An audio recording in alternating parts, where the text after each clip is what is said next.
So what are the top vitamins that you really need to take? Because everyone's telling you got to take all these vitamins. You really don't if you eat and live a healthy life. But the one vitamin that you probably do need to take, but before you take it, you need to talk to your doctor and get your blood level, is vitamin D.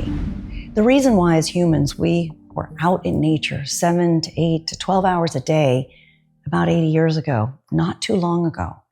And as a result of that, we were needing the sun, which is where we receive vitamin D, for 7 to 8 hours a day. And it wasn't just the sun during that extended period of time, because the sun is very strong during the middle part of the day. And depending where you are in the country, you may not get very much vitamin D after October or after September even.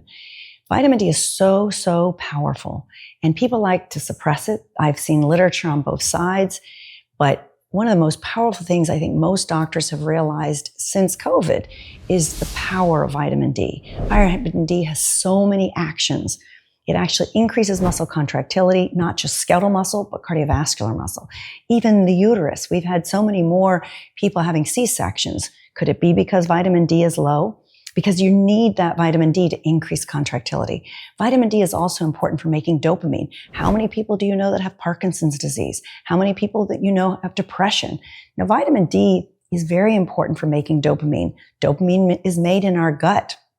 So if the cells in our gut don't have enough vitamin D, they're not going to be able to be as functional and helping that gut biome actually become more diverse and dynamic to help you live a healthier life. Vitamin D is utilized in the dopaminergic receptors in our brain in the substantia nigra. But if we don't have enough vitamin D, we can't make that dopamine, the one that is made in our brain, because half of our dopamine is also made by our gut bacteria.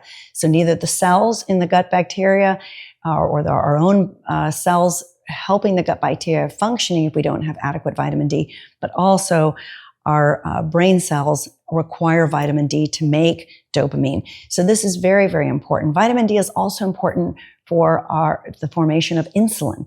I've had patients that almost become type 1, but we've been able to reverse that by providing higher levels of vitamin D because it actually helps the beta cells actually help make more insulin.